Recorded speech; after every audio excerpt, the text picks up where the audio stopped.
Hello, good morning everyone. कैसे हो आप सभी? तो प्यारे बच्चों, मैं उम्मीद करता हूँ कि आप सभी शानदार होंगे, ज़बरदस्त होंगे और अपने बोर्ड की एग्ज़ाम की तैयारी को कंटिन्यू कर रहे होंगे।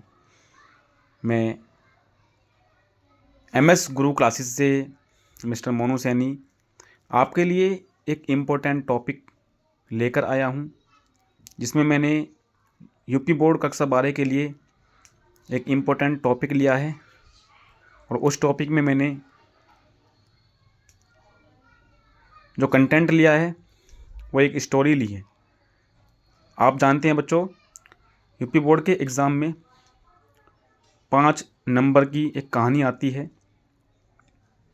कहानियाँ बहुत सारी हैं, लेकिन मैंने इसमें जो आज की जो कहानी ली है वो बहुत ही इम्पोर्टेंट है, जिसका नाम है पंचलाइट।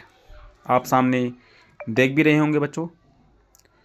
तो प्यारे बच्चों, आज हम जो कक्षा 12 के लिए जो कहानी है पंचलाइट, हम उस पर डिस्कस करने वाले हैं। मैंने कहानी को बहुत सुंदर तरीके से लिखा भी है और जो भी इसके इम्पोर्टेंट पॉइंट्स हैं मैंने उसको अंडरलाइन किया है।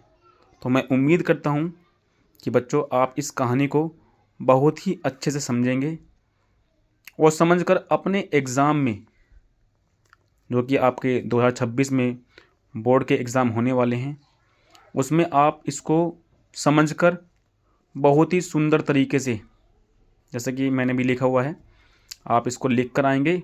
और मैं उम्मीद करता हूँ अगर आप कहानी को इसी तरह से लिख कर आएंगे तो आपके 5 मार्क्स उसके लिए पक्के हो जाएंगे। आपको पूरे 5 मार्क्स मिलने के चांस हैं। तो बच्चों आज स्टार्ट करते हैं पंचलाइट कहानी का सारांश। देखिए बच्चों, पंचलाइट जो कहानी है उसको किसने लिखा है? फणीश्वर नाथ रेणु ने। तो पंचलाइट किसकी कहानी है बच्चों? फणीश्वर नाथ रेणु की। ओके बच्चों, तो इस कहानी के सारांश को हम पढ़ते हैं, समझते हैं। देखिए बच्चों, इस कहानी के अंदर है क्या। अगर आप इसको समझोगे कहानी को, तो मैं उम्मीद करता हूँ इसको समझकर आप अपने शब्दों में भी लिख कर आ सकते हो।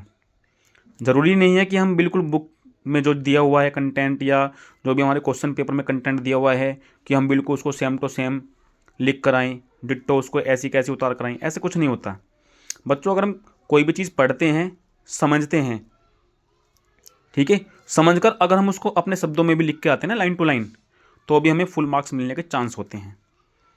बहुत से बच्चे क्या करते हैं बच्चों, चीज़ों को रटते हैं। वो सोचते हैं कि जैसा लिखा हुआ है मैं ऐसी कैसे लिख के आऊँगा तो मुझे फुल मार्क्स मिलेंगे। ऐसा कुछ नहीं होता। अगर आप चीज़ों को अच्छे से समझ रहे हैं और उसको अपने शब्दों में लिख कर आ रहे हैं प्रॉपरली, ठीक है बच्चों। मार्क्स कहाँ कटते हैं बच्चों के हिंदी में?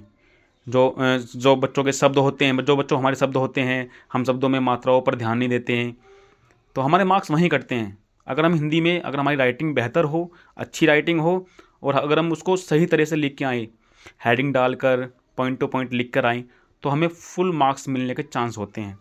तो बच्चों चलिए अब हम कहानी की तरफ चलते हैं और कहानी को देखते हैं इस कहानी में है क्या। फणीश्वर नाथ रेणु की लिखित कहानी है। ये जो पंचलाइट कहानी है किसकी लिखित कहानी है? फणीश्वर नाथ रेणु की लिखित कहानी है। इस कहानी में बिहार के एक पिछड़े गांव के परिवेश का सुंदर चित्रण प्रस्तुत किया गया है। इस कहानी में क्या है बच्चों? बिहार का एक पिछड़ा हुआ छोटा सा गांव है, उसके परिवेश का सुंदर चित्रण प्रस्तुत किया गया इस कहानी में, जो इस प्रकार है। महतो टोली में अशिक्षित लोग हैं। एक टोली होती है जिसका नाम होता है महतो, उसमें अशिक्षित लोग, अशिक्षित मतलब जो लोग पढ़े लिखे नहीं होते। उन्होंने राम नवमी के मेले से पेट्रोमैक्स खरीदा। एक जो टोली है, टोली के जो अशिक्षित लोग हैं, उन्होंने क्या खरीदा? राम नवमी के मेले से एक पेट्रोमैक्स खरीदा, जिसे वे लोग पंचलेट कहते हैं। जो उन्होंने पेट्रोमैक्स खरीदा है उसको वो लोग क्या कहते हैं? पंचलेट। पंचलाइट को ये सीधे साधे लोग सम्मान की चीज़ समझते थे। जो इन्होंने ये पेट्रोमैक्स खरीदा था उसको ये क्या बोलते थे, पंचलाइट, उसी को, ठीक है, उसी को जो पंचलाइट था उसी को पंचलाइट बोलते हैं। तो पंचलाइट को ये सीधे साधे लोग सम्मान वाली चीज़ समझते थे कि ये बहुत ही सम्मान की चीज़ है। पंचलाइट को देखने के लिए टोली के सभी लोग इकट्ठे हो जाते हैं, क्योंकि अशिक्षित लोग होते हैं, उनको पता नहीं होता, वो सोचते हैं कि ये बहुत ही मतलब सम्मान की चीज़ है, इसको हम देखने अवश्य जाएंगे। तो सभी लोग पंचलाइट को देखने के लिए उत्साहित हैं, परंतु समस्या उठती है कि पंचलाइट जलाएगा कौन। गांव में लोग अशिक्षित होते हैं, पढ़े लिखे नहीं होते, वो जानते भी नहीं थे कि ये पंचलाइट जलेगी कैसे या इसको जलाएगा कौन। गांव के लोग पेट्रोमैक्स को जलाना भी नहीं जानते। इस टोली में गोधन नाम का एक युवक है, वह गांव की मुनरी नामक युवती से प्रेम करता है। अब जो ये टोली होती है इसमें गोधन नाम का एक युवक होता है, वह उस गांव की एक मुनरी नामक युवती से प्रेम करता है। मुनरी की माँ ने पंचों से गोधन की शिकायत की थी। शिकायत क्यों की थी? क्योंकि वह उसके घर के सामने से सिनेमा का गाना गाकर निकलता है। जो मुनरी की माँ थी ना, उसने क्या किया हुआ था, पंचों से गोधन की शिकायत की हुई थी। क्यों की हुई थी? क्योंकि एक तो वो उससे मुनरी से प्रेम करता था, और जब प्रेम करता था तो उसके घर से वो निकलता था, गाना गाते हुए निकलता था वो। इसी कारण से पंचों ने गोधन को जाति से निकाल रखा था। जो वहाँ के गांव के जो पंच थे उन्होंने गोधन को अपनी जाति से निकाल रखा था।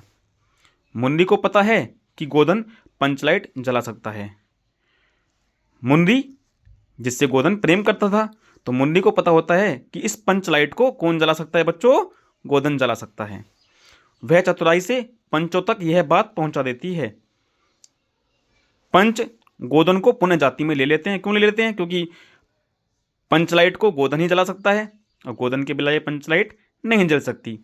और गोधन पंचलाइट को जला देता है, और गुलरी काकी प्रसन्न होकर गोधन को शाम के भोजन का निमंत्रण देती है।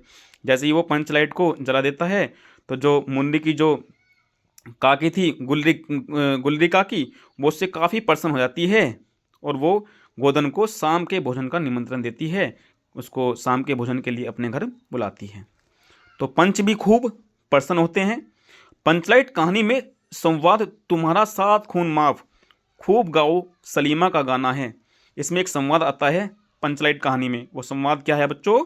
तुम्हारा सात खून माफ खूब गाओ सलीमा का गाना है, जो गोधन से प्रसन्न होकर सरकार द्वारा कहा जाता है जब वह पंचलाइट जला देता है। तो जो गांव के जो सरदार थे उसके द्वारा ये बात कही होती है कि तुम्हारा सात खून माफ खूब गाओ सलीमा का गाना।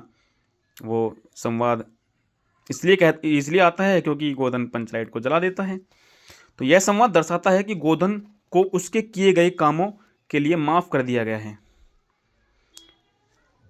ठीक है, ये जो संवाद हमें दर्शाता है यह दर्शाता है कि गोधन को उसके किए गए कामों के लिए माफ कर दिया गया है, और अब वह खुशी मना सकता है। तो बच्चों, इस कहानी में आपने सुना है छोटी सी बातें इस कहानी के माध्यम से समझाई गई हैं, जो कि मैंने आपको कहानी में पढ़कर बताया भी है। तो प्यारे बच्चों, मैं उम्मीद करता हूँ कि आप इस कहानी को बहुत ही अच्छे तरीके से समझकर अपने बोर्ड के एग्ज़ाम में लिख कर आएंगे, और मैं उम्मीद करता हूँ कि आपको पूरे 5 नंबर इस कहानी को लिखकर मिलने वाले हैं। थैंक यू बच्चों। ओके।